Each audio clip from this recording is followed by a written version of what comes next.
Hi, my name is Gordon Bateman. I'm the founder and director of a company called CRSI. We're a management consultancy firm that works exclusively with science and technology businesses and all around the people and leadership aspects of those businesses. So my interest in cybersecurity is that that's becoming increasingly important at board level within high growth businesses. And if people aren't looking at that from a people perspective, then we've got a real problem.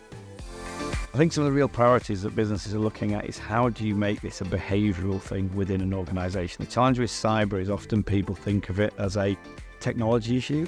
It's not, it's a business issue.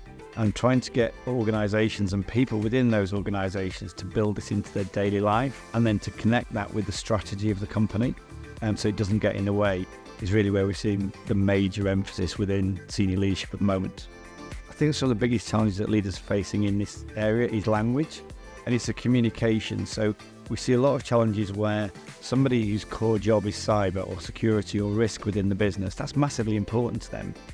But articulating that and communicating that in a way that's meaningful to the management team and the business strategy. So if you're a CEO of a business and you're in a commercial world and you're thinking, I'm here to make profit or to grow my business or to scale, cyber can often be seen as a barrier to that or as a stumbling block to that. And it's getting those messages across. Actually, it's an enabler and there's an opportunity from this, not as a blocker and a cost and a risk. I think it's really difficult to predict what people will be talking about in 5 years' time because we don't know. The whole world's moving very, very quickly. If we were to talk about cyber 5 years ago, I'm not even sure it was a term. And so I think it is really difficult to predict. What I would like to see is it's not a thing. It's just business. It's not around cyber. It's just around business as usual, that this is embedded into our normal behaviours and that people actually take this seriously in their day-to-day life. But I think we'll probably still be here, sitting here, saying exactly the same thing. It's about behaviours. It's about natural behaviours. I don't think we'll be talking about technology. I think we're still talking about people. I think it's really important to have events that bring people from cyber and business together on a regular basis for a number of reasons. Firstly, the world is changing ridiculously quickly, and how do you keep ahead of that? My job is sales, so I understand around sales, but I need to know around cyber and I need to know about security. And I think the other real reason for doing this is peer-to-peer learning. I think one of the things that we look for in successful leaders is that they surround themselves by experts of things that they're not great at.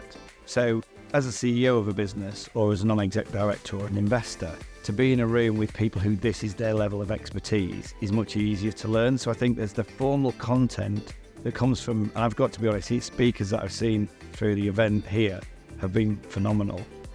But also the conversations, the things that happen around the coffee shop, the things that happen as we're between the sessions. That's where the magic happens and you build those relationships, and that's what changes behaviours. So doing these things as webinars or online, great, but you don't get that interaction. It's that minutiae of the detail that events like the one we're at today really makes a difference. I think it's really important you have that blend of innovation, safety and engagement all together.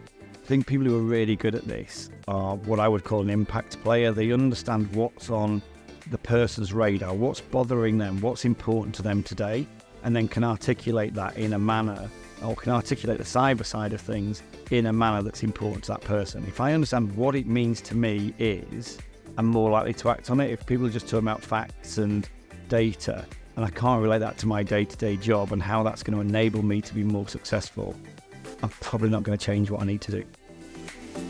I think one of the things that we've talked a lot about recently is complexity. Everything's changing on a daily basis, whether it's different technologies coming into the market.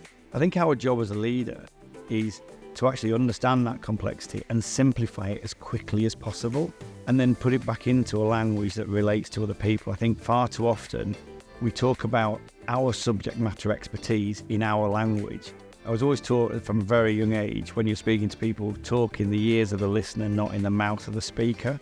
And if you understand that and understand what's on their radar, that would be the best advice I can give to any leader, is understand your audience and put your message in a way that they're likely to understand. If there's one thing that you want all cyber leaders to know or understand, is get on the radar of your customer. Your customer might be a colleague, it might be your boss, it might be an external stakeholder, it might be an external customer.